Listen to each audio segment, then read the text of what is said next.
Dear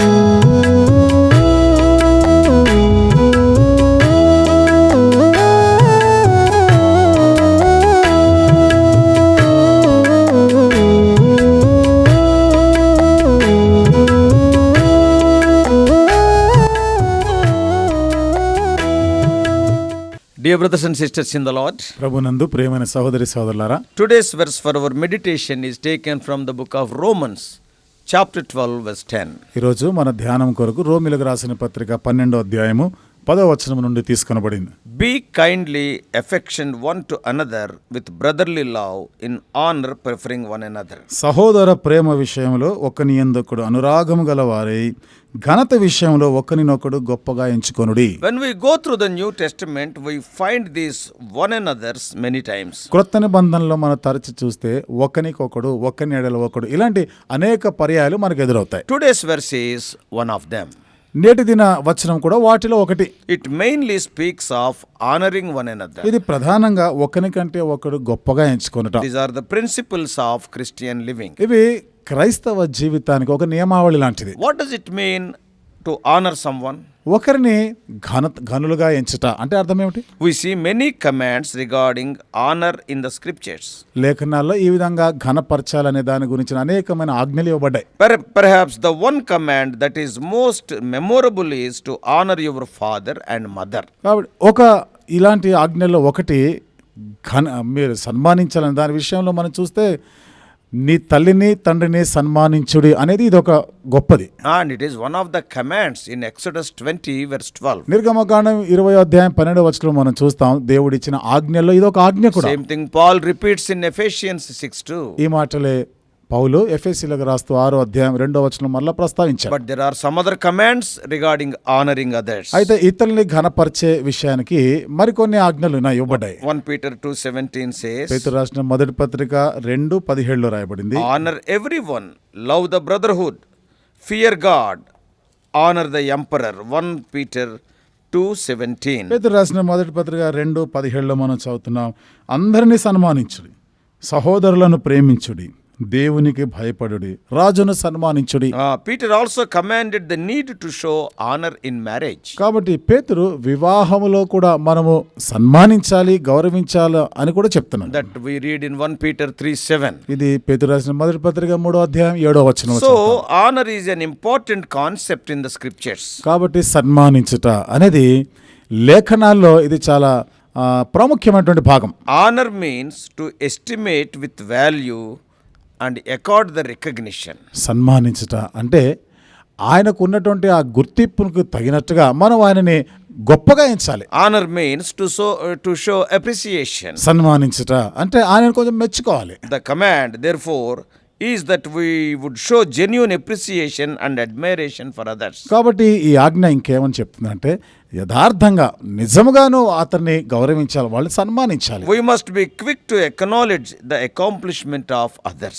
కాబట్టి ఇతరులు చేసిన దానికి మనము ఒప్పుకోవాలి, మనం దానికి సమ్మతించాలి.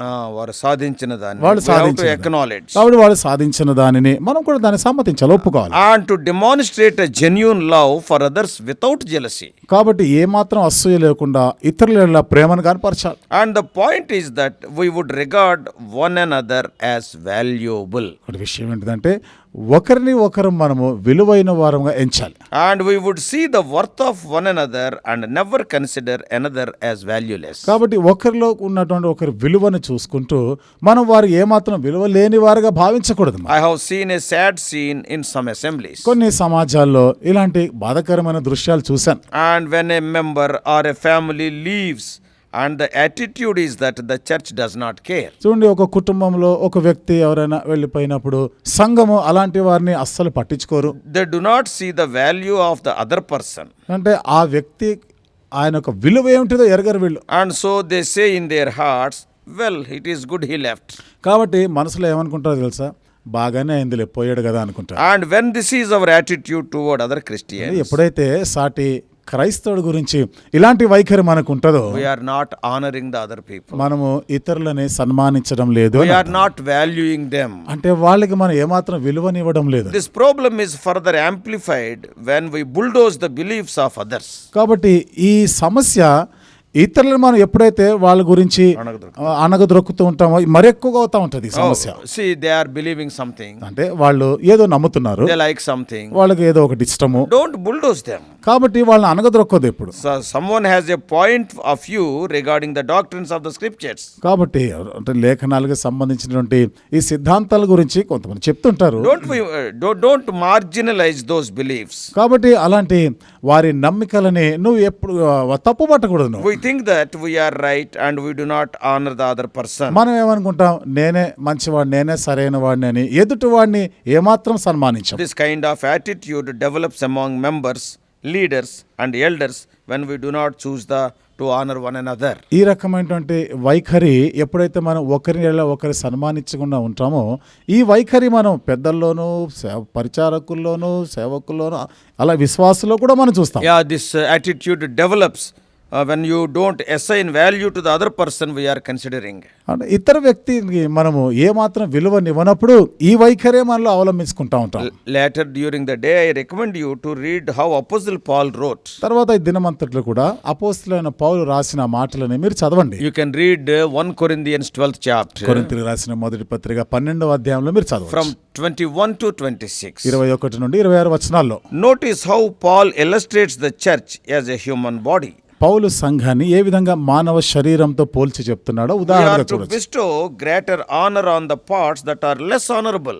కాబట్టి మనము తక్కువ ఘనమైన వాటికి ఎక్కువ మనం బలహీనమైన వాటిని ఎక్కువ సన్మానించాలి మనం. Now listen to the point in the middle of verse 24. ఇప్పుడు 24వ వచనం మధ్య భాగంలో ఉన్న విషయాన్ని మీరు గమనించండి. And 1 Corinthians 12th chapter. కొరింథీయులకు రాసిన మొదటి పత్రిక 12వ అధ్యాయంలో And verse 24. 24వ వచనం. God has composed the body, giving greater honor to the part that lacked it, that there may be no division in the body. కాబట్టి సుందరములైన మన అవయములకు ఎక్కువ సౌందర్యం అక్కర్లేదు, అయితే శరీరంలో వివాదము లేక అవయములు ఒకదానికొకటి ఏకముగా పరామర్శించులాగిన. And we give greater honor to the parts of the church that are lacking honor.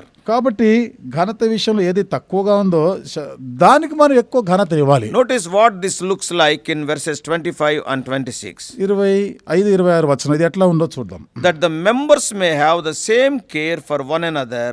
If one member suffers, all suffer together.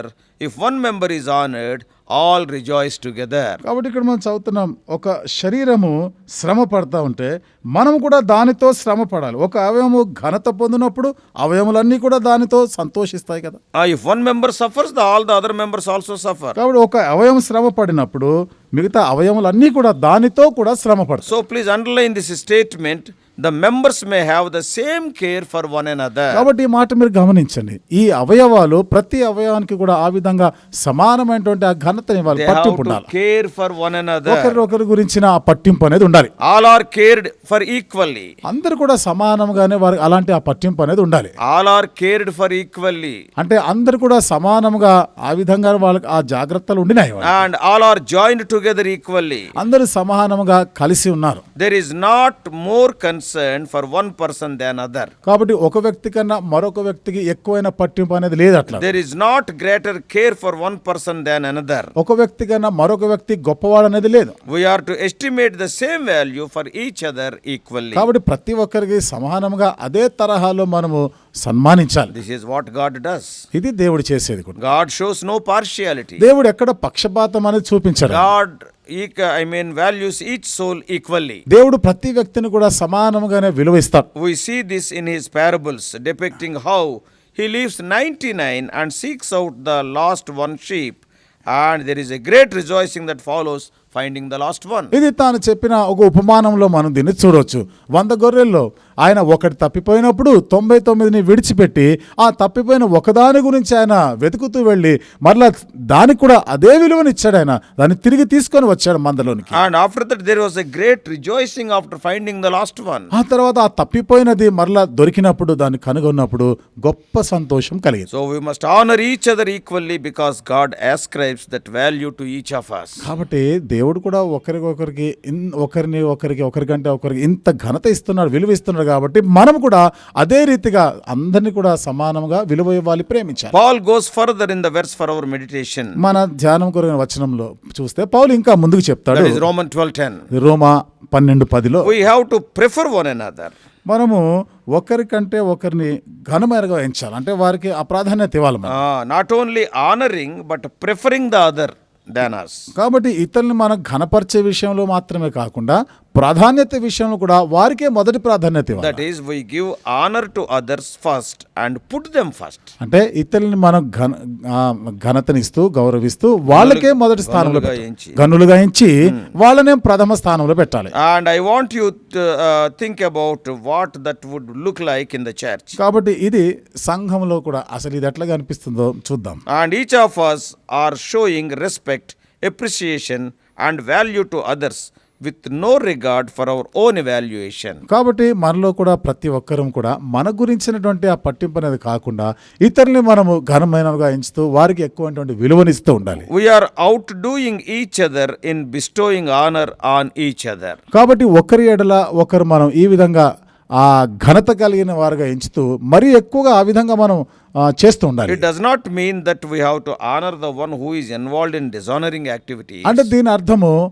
అపకీర్తి పాలు చేసే పనుల్లో నిమగ్నమైన వాడిని మనం ఘనపరచాలి, గౌరవించాలని కాదు. But we will honor and value those who are lacking it and neglected. అయితే ఎవరిలో అయితే ఇవి లేవో, కనబడడం లేదో, ఎవరినైతే నిర్లక్ష్యానికి గురై ఉన్నారో అలాంటి వారిని మనం ఘనపరచాలి. We will look to the lacking and hurting and give them just as much care as everyone that we honor and care for. కాబట్టి ఎవరికైతే ఈ కొదవలు ఉన్నాయో, గాయపరచబడి ఉన్నారో అలాంటి వారిని మనము సన్మానించాలి, వారిని ఘనపరచాలి. That will save us from self glorification. ఇది మన స్వీయ అతిశయాన్ని నుండి కాపాడుతుంది. Generally Pharisees were having this quality of self glorification during Jesus' day. సాధారణంగా పరిసయ్యులు అనేవారు యేసు ప్రభువు ఉన్న దినాల్లో తమను గురించి తాము గొప్పగా చెప్పుకున్నటువంటి పరిస్థితులు ఉన్నాయి. That's why Jesus repeatedly condemned the Pharisees for loving the places of honor. అందుకనే యేసు ప్రభువు తరచుగా ఆ విషయాల్లో ఎక్కడెక్కడైతే వారు తమ్మును తాము గొప్పవారుగానే అతిశయిస్తూ ఉండినారో అలాంటి విషయాలు ఆయన వారిని ఖండించాడు. Notice Luke's Gospel chapter 14. లూకా సువార్త 14వ అధ్యాయం గమనించండి. From verses 12 to 14. 12 నుండి 14 వచనాల్లో Jesus also points out that honor needs to be shown equally. యేసు ప్రభువు వారు ఇక్కడ ఏమంటారు, ఘనత విషయంలో కూడా ఒకరి ఎడల ఒకరు సమానంగానే అది కలిగి ఉన్నారు. Honor is not reserved only for your family and friends. కాబట్టి ఘనపరచట అనేటువంటి విషయం వస్తే అదేదో కేవలం నీ కుటుంబానికే, నీ స్నేహితుల మట్టుకే అది చూపించేది కాదు. Honor all people. అందరిని కూడా సన్మానించాలి. We prefer one another in showing honor. కాబట్టి ఈ విధంగా సన్మానించే విషయంలో ఒకరికంటే ఒకరిని ఘనులుగా ఎంచాలి. Also we need to honor our marriages. అంతేకాకుండా మన వైవాహిక జీవితాలను కూడా మనం సన్మానించాలి. Assign value to your marriage. నీ వివాహ జీవితానికి నువ్వు గౌరవం ఇవ్వాలి. Uphold it with respect and honor. కాబట్టి వారికి కొంచెం తగినటువంటి ఆ మర్యాదను ఇవ్వాలి, తగినటువంటి విధానంలో సన్మానించాలి. Honor your spouse. కాబట్టి నీ జీవిత పాలి భాగస్తుని సన్మానించాలి. Think about how beautiful marriage would be if the husband always acted that the wife was number one and he was number two, and the wife acted as the husband is number one and she is number two. ఆలోచన చేయండి. భర్త అనేవాడు ఎల్లప్పుడూ కూడా భార్యను చూసి నువ్వే నాకన్నా గొప్ప, నేను నీకన్నా తక్కువ, అలాగే భార్య కూడా అది అలా కాదు, నువ్వే గొప్ప నేనే తక్కువ, అలాంటి వైఖరిని చూసినప్పుడు నిజంగా ఆ వైవాహిక జీవితము ఎంత అందమైనదిగా ఉంటుంది. How beautiful to see in marriage the two preferring one another and showing honor. ఇద్దరు ఒకరికంటే ఒకరు ఘనులుగా ఎంచుకుంటూ ఒకరినొకరు సన్మానించుకుంటూ ఉండట ఎంత అందంగా ఉంటుంది ఆ In a బాంధవ్యం. similar way, how beautiful in the church to see us preferring one another and showing honor. అదే రీతిగా సంఘంలో కూడా ఒకరికంటే ఒకరు ఘనులుగా ఎంచుతూ ఒకరికంటే ఒకరిని సన్మానిస్తూ ఉంటే ఎంత రమ్యమైనదిగా ఉంటుందో How సంఘం. beautiful this world would be if all would listen to the Lord and prefer one another in showing honor. అందరూ కూడా దేవుని యొక్క మాట వింటూ ఒకరినొకరు సన్మానిస్తూ ఒకరికంటే ఒకరు ఘనులుగా ఎంచుకుంటే అసలు ఈ ప్రపంచం ఎంత అందమైనదిగా ఉంటుంది. Give greater honor to others so that there be no divisions. కాబట్టి ఇతరుల్లో మరి ఎలాంటి ఈ విభజన లేకుండా ఉండడానికి ఒకరికంటే ఒకరు ఘనులుగా ఎంచాలి. This is God's picture for marriage, family and the church and the world. కాబట్టి ఇది వివాహ విషయానికి, సంఘానికి, కుటుంబానికి, లోకానికి కూడా దేవుడిచ్చేటువంటి ఒక దృశ్యం ఇది. So let us begin today in outdoing one another, in showing value and honor toward each other. కాబట్టి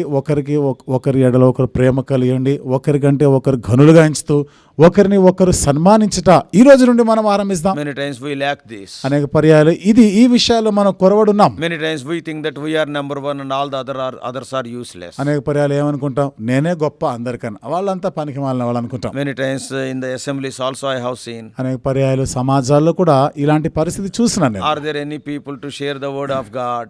ఎవరైనా దేవుని వాక్యం పంచుకునే వాళ్ళు ఉన్నారా అంటే Immediately the elder will say, వెంటనే అక్కడ ఓ పెద్ద అంటాడు, or immediately the servant will say, లేకపోతే అక్కడ ఉన్న సేవకుడే అంటాడు, Are who are there Anna except me? ఇంకెవరున్నారన్నా, ఇంక నేనే కదా ఏదైనా. So it is not honoring other people. అంటే ఇతరులని సన్మానించడం కాదు కదా. Train them. నువ్వు వారికి తరబిదినివ్వాలి, Bring them up. నేర్పించాలి వాళ్ళని. నువ్వు See, you will not be there always.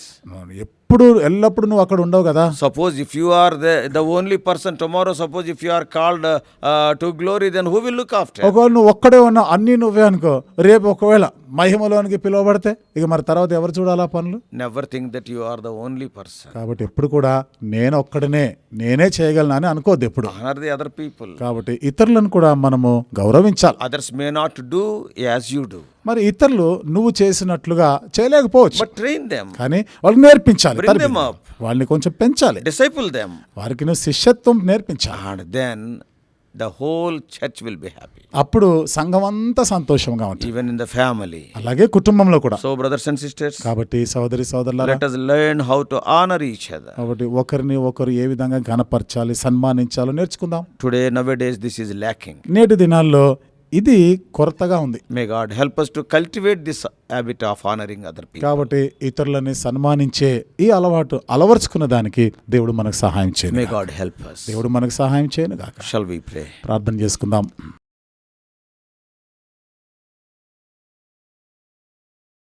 Loving Heavenly Father, ప్రేమగల మా పరలోకపు తండ్రి, what an important principle it is to honor, O Lord, the other person, O Lord, more than us.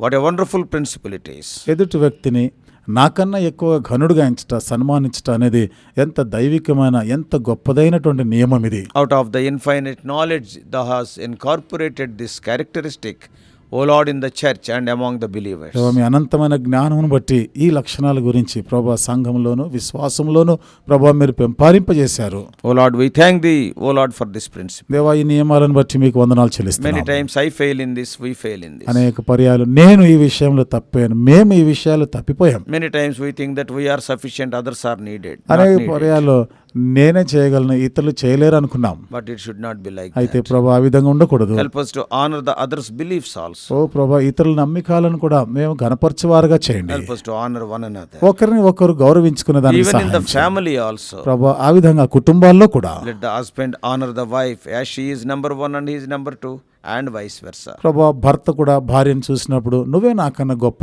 నేను నీకన్నా తక్కువ, ఆ విధంగానే భార్య కూడా ఎప్పుడు భర్తను చూసినప్పుడు నువ్వే గొప్ప, నేనే తక్కువ, ఇలాంటి వైఖరిని కలిగి ఉండేలాగానే చేయండి. Then we can have peaceful married life. అలాంటి సందర్భాల్లో ఎంతో శాంతియుతమైన ఈ దాంపత్య జీవితాన్ని And కొనసాగించండి. also we can have peaceful life in the church. అంతేకాకుండా సంఘంలో కూడా ఎంతో శాంతియుతమైనటువంటి వాతావరణాన్ని కలిగి ఉండగలం. If we honor one another, the world will be, oh Lord, totally it would be in a different shape. ప్రభా మరి ఒకరిని ఒకరు ఈ విధంగా గౌరవించుకుంటూ సన్మానిస్తున్నప్పుడు లోకము ప్రభా పూర్తిగా వేరుగా ఉంటుంది. ఇంకా Speak to us. దేవా మాతో మాట్లాడింది. In Jesus' precious name. యేసు ప్రభు అమూల్యమైన నామములో ప్రార్థించి వేడుకుంటున్నాను తండ్రి.